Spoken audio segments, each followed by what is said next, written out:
You see, you have to realize these are psychologists, people who study how to manipulate people. And they have a racist point of view that they are impressing upon you and making a lot of money on it through psychiatry, pharmaceutical industry, etc., etc.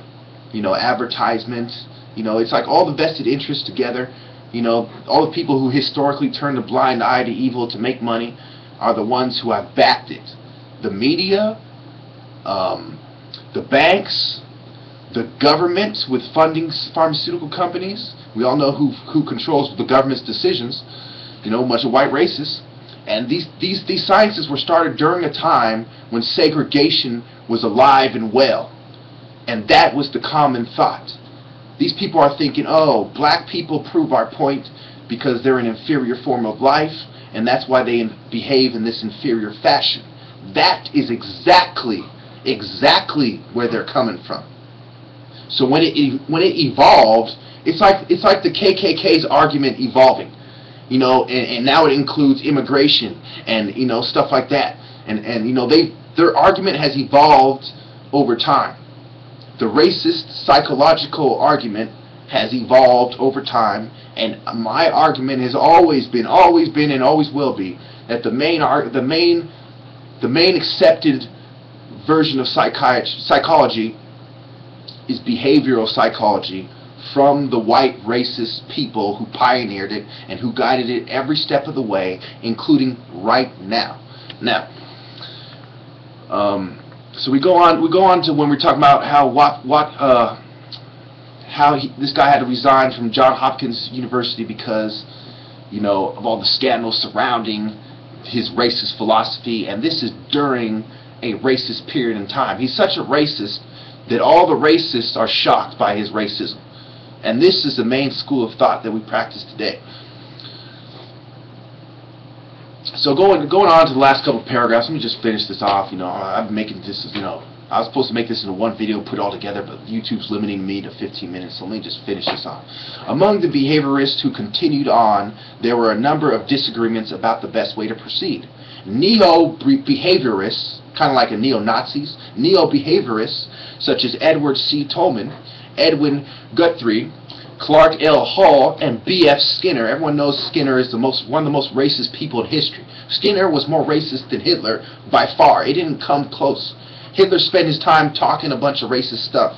Skinner spent his entire life trying to prove a bunch of racist points. There's a huge difference. Now, they debated issues such as whether to reformulate the traditional psychological vocabulary in behavioral terms or to discard it in favor of a wholly new scheme, whether learning takes place all at once or gradually, whether biological drives should be included in the new science in order to provide a motivation for behavior. See, now, notice number 3, whether biological drives should be included in the new science in order to provide a motivation for behavior. I've always said that their arguments started off as black people behave this way because they're genetically inferior. Psychology and psychiatry and the racists who work in anthropology and paleontology are hell-bent to prove that point. Hell-bent. We can go into the reasons why that is. Their ego, their family members were racist too. You know, there's a long list of why that is. But that's where we are now today in the world as a sociologist who studies this as a concentration. That's one of the fields I concentrate on, sociology, the behavior of people. That's why I'm going through the history of psychiatry and psychology, because it relates to sociology.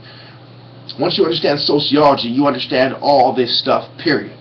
And I understand the stuff that sociologists don't understand, which is kung fu principles like level of consciousness, which I have applied superiorly in my lifetime on record. Now, go to the last paragraph.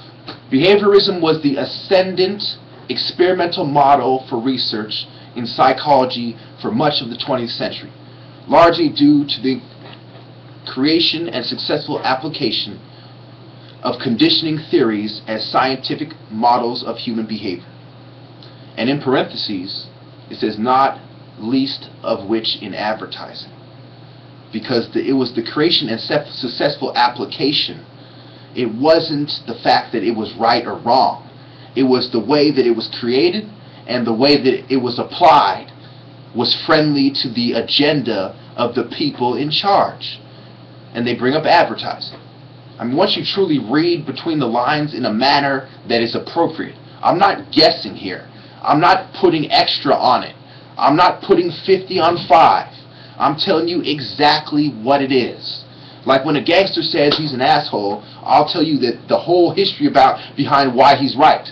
So when these scholarly, idiots, jerks, tell you that they're a jerk in a scholarly way and they force their point of view on you, I'll tell you why they're right that they're a jerk, and I'll tell you why they're wrong about their philosophy.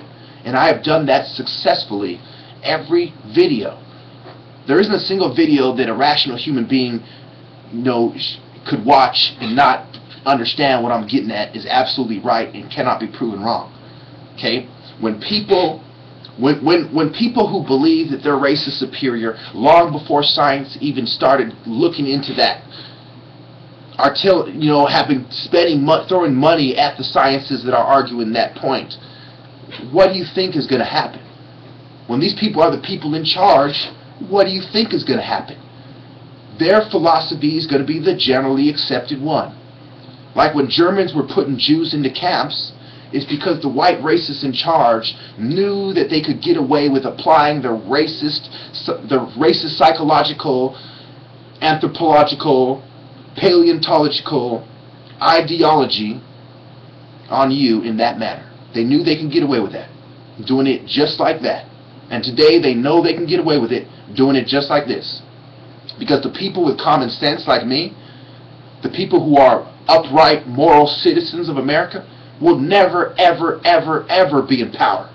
It will always be some shrivel, scumbag, fool. Now, I removed the second word out of that on purpose. But you know what I mean when I say shriveled.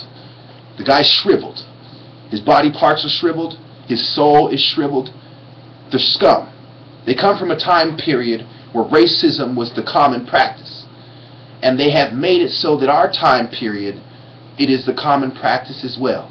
The only difference is this is the evolution. This is the scientific evolution of racism. This is the psychological evolution of racism.